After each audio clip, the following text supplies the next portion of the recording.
Hare Krishna, dear devotees. Wish you all a very happy Pandav Nirjala Ekadashi जो 7th of जून को है। तो आप सब बहुत भक्ति के साथ इस एकादशी को पालन कीजिए।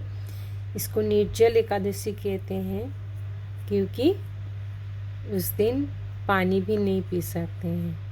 बोलिए श्री गुरुदेव की जय, श्री प्रभुपाद की जय, अनंत कोटि वैष्णव वृंद की जय। वांछा कल्पतरुभ्यश्च कृपा सिंधुभ्यैव च पतितानां पावनेभ्यो वैष्णवेभ्यो नमः नमः। तो देखिए शास्त्र में बता रहे हैं कि सबसे श्रेष्ठ व्रत क्या है, वो है एकादशी व्रत पालन करना। तो आज भीम जो बहुत उसको भूख लगता था उसके बारे में हम लोग चर्चा करेंगे।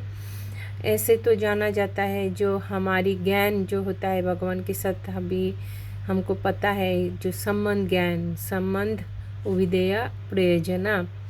तो संबंध ज्ञान किसको कहते हैं? जब भगवान के साथ हमारी क्या संबंध है, हम भगवान की जब संबंध पता चल जाता है, करना क्या होता है उनका सेवा, तो उसी को कहते हैं विधेय स्टेज। एंड देन जब भक्ति या प्रेममयी सेवा आप पालन कर रहे हैं तो उससे रिजल्ट मिलता है, that is the spiritual bliss, संबंध विधेय प्रयोजना। I will release that fruit of Krishna prema. Hare Krishna. तो ज्येष्ठ महीना की जो शुक्ल पक्ष में इस एकादशी आते हैं, जिसके बारे में ब्रह्म वैवर्त पुराण में श्री भीमसेन व्यास संवाद में वर्णन किया गया है। महाराज युधिष्ठिर कहते हैं, हे जनार्दन, मैं अपरा एकादशी की महत्व श्रवण किया है। अब आप ज्येष्ठ महीना की जो एकादशी उसका नाम और महात्म कृपा पूर्वक मुझे बताइए। भगवान श्री कृष्ण कहते हैं, इस एकादशी की बात जो महर्षि व्यासदेव जी ने वर्णन किया था, क्योंकि वे सर्वशास्त्र में निपुण था।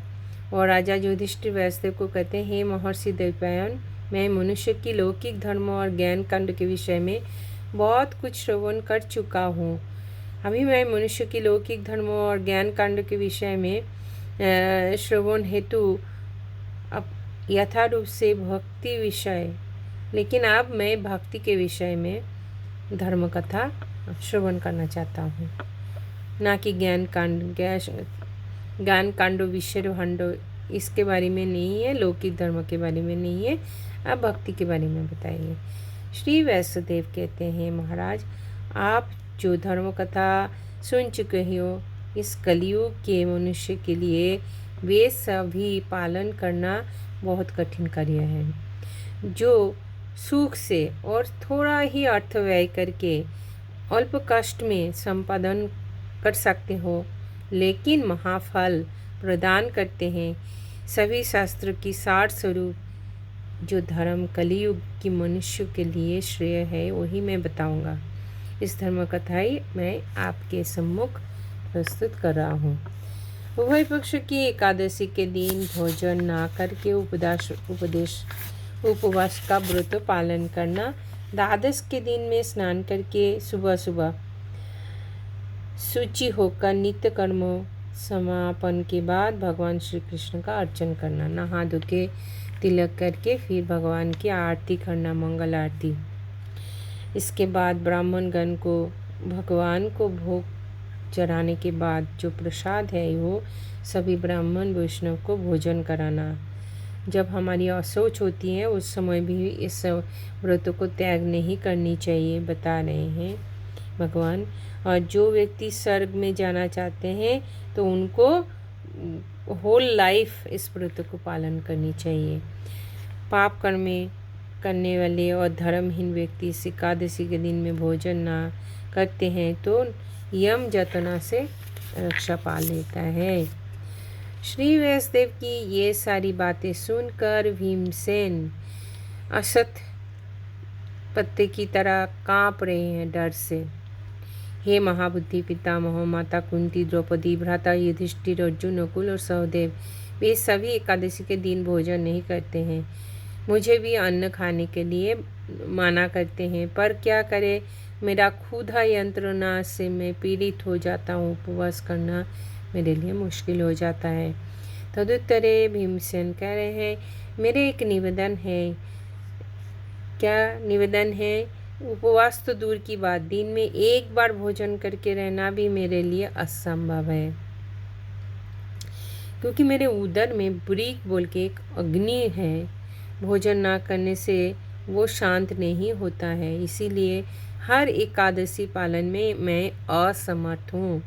हे महर्षि, साल में एकमात्र एक बार एकादशी पालन करके मैं दिव्य धाम लाभ कर सकता हूँ, ऐसी कोई उपाय बताइए।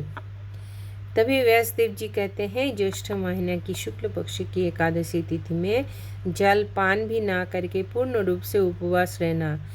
लेकिन आचमन में दोष नहीं है, थोड़ा जल लेकर आचमन कर सकते हो। उस दिन अन्नादि भोजन करने से व्रत भंग हो जाता है। एकादशी के दिन सूर्योदय से लेकर द्वादश के दिन सूर्यास्त तक, देखिए नेक्स्ट डे सूर्य उदय नहीं, सूर्य अस्त तक जलपान वर्जन करके आसानी से हम 12 एकादशी का फल प्राप्त कर सकते हैं। और साल की दूसरी एकादशी पालन में कभी हमारी व्रत भंग हो जाता है तो इस एकमात्र एकादशी पालन से सब दूरीभूत हो जाता है। तो साल में कितना एकादशी आता है? 24, महीने में 2, तो 12 × 2 24 व्रत एकादशी व्रत आते हैं। तो हर एकादशी कभी हमारी भंग भी हो जाए तो इस पांडव निर्जला एकादशी के दिन करने से आपको ऑल एकादशी का फल प्राप्त होता है। तो बोलते हैं, एकमात्र एकादशी पालन में सब दोष दूर हो जाएगा। और द्वादश के दिन ब्रह्म मुहूर्त में स्नानादि समाप्त करके श्री हरि की पूजा करना। सदाचारी ब्राह्मण को वस्त्र आदि दान सहो भोजन करा के उनको वस्त्र दान देना चाहिए, लक्ष्मी। और उसके बाद अपने परिजन के साथ लेकर खुद भोजन करना। इस रूप एकादशी पालन करके जिस प्रकार पुण्य संचित होता है वो आप श्रवण कीजिए।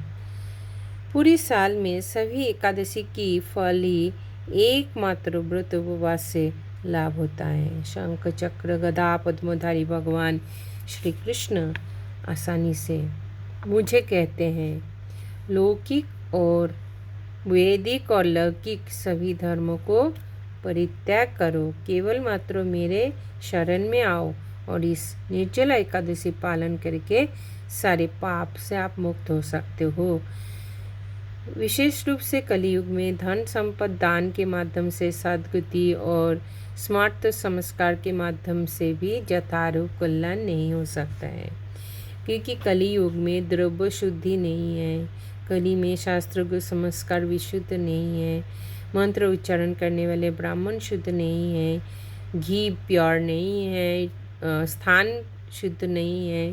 तो इसीलिए वैदिक धर्म कदापि सुसंपन्न करना संभव ही नहीं है। हे भीमसेन, आपको मैंने बहुत बार बोल चुका हूँ, आप उभय पक्ष की एकादशी में भोजन नहीं करेंगे। अगर आप असमर्थ है तो ज्येष्ठ महीने की शुक्ल पक्ष की एकादशी में अवश्य ही निर्जला उपवास करना। इस एकादशी व्रत धन धान्य पुण्यदायिनी है। यमदूतगण इस व्रत पालनकारी के मृत्यु के बाद भी स्पर्श भी नहीं कर सकते हैं, और दूसरी ओर विष्णु दूतगण उनको लेके विष्णु लोक चले जाते हैं। श्री भीमसेन उस दिन से निर्जला एकादशी पालन करने लगा और इस एकादशी पांडव निर्जला व भीमसेन एकादशी नाम से प्रसिद्ध हो गया है। इस निर्जला एकादशी में पवित्र तीर्थ में स्नान, दान, जप, कीर्तन इत्यादि और जो भी कुछ मनुष्य करते हैं वो अक्षय रहता है। जो व्यक्ति भक्ति के साथ इस एकादशी व्रत महत्व को पाठ और श्रवण करते हैं वे वैकुंठ धाम को प्राप्त कर सकते हैं। बोलिए श्री पांडवा निर्जला एकादशी की जय। हरि हरि बोल। और नेक्स्ट दिन पारण समय पे कर लीजिएगा, 7 o'clock और 7:30 ऐसा ओमान टाइम में आप लोग पालन कीजिए। जो इंडिया में है, बांग्लादेश में है, अपना अपना समय सूची को देख लीजिए और भक्ति के साथ एकादशी पालन कीजिए। Thank you so much. Hare Krishna, Hari Hari बोल, धन्यवाद, प्रणाम।